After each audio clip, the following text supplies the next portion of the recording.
is happening at the moment? What the situation?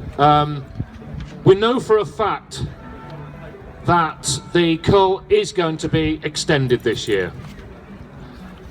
None of us are going to be very far away from a Cull area. How many were actually out in the fields last year? You know what it's like. You know you saved lives. We need more out there. We're struggling. We could do with doubling the amount of people that are out there. We know that Dorset's was in last year. People were very thin on the ground. We need more people out there. If you can help, come and see us, and please volunteer. We desperately need more people out there. Being out there will save lives. It will save lives. Somebody's going to speak now that knows all about that.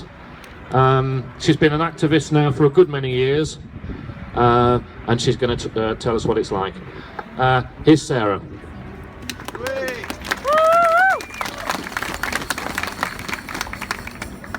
Hi, my name is Sarah, and I've spent a lot of my time during the last 3 autumns with my friends in the Cull zones helping to protect badgers, even though I actually have a business to run and companion animals and a family, and I certainly have plenty of other things I'd rather be doing.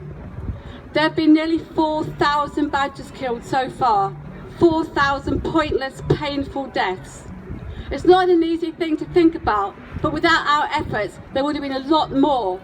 And I think that we've done a remarkable job so far, but we are facing further rollout of the Cull and we need more help.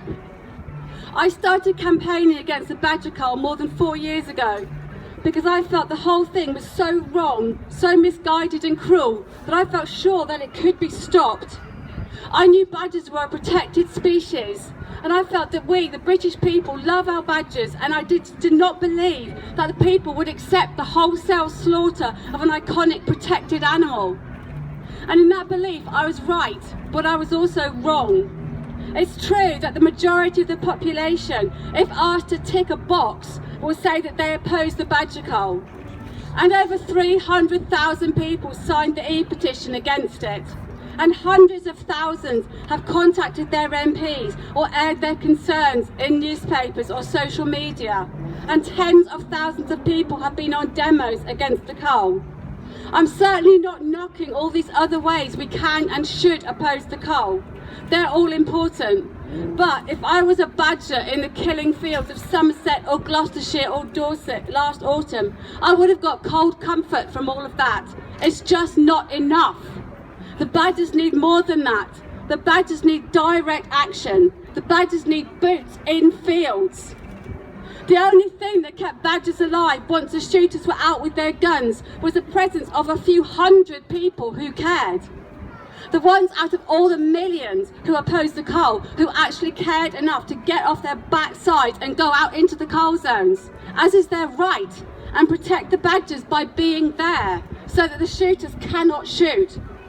Everyone who wants to help is welcome in the cull zones. We've had many hundreds of people who come and help us, and they come from all walks of life, all ages and all abilities, and all over the country. The good news is that if you think you live too far from the zones to help, you don't. We've had people come from France, Mallorca, Belgium, and the United States to help protect our wildlife. And I'm proud to say that there have been many, many people from this area playing an active role in all 3 cull zones since the cull started.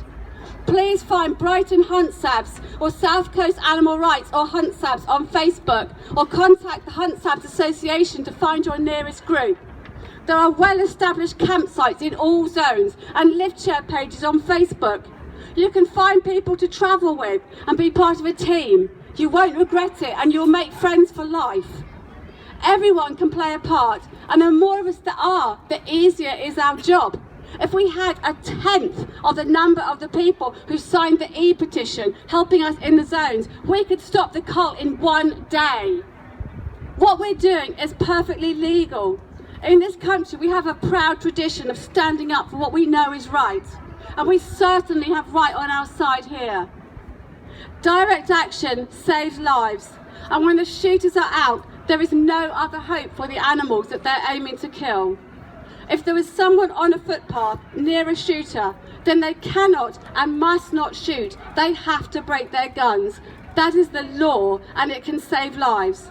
And at this point, it's the only thing that will. We've been called all sorts of things in the press, some bad and some good. I don't consider that caring about wildlife makes me an extremist. We're certainly not terrorists or criminals, and actually we're not angels or saints either. Although there might be some Gloucestershire and Somerset and Dorset badgers today who would disagree. We are teachers and artists and NHS workers. We're therapists and carers and shop workers and business people. Some of us are very old and some are very young. And many of us have problems with our health. Some of us have old pets to look after, and many of us have young children, and some of us are wheelchair users. We are parents and guardians and grandparents and pet owners, and we have homes and responsibilities and busy lives and things we would rather be doing as well, just like everyone else.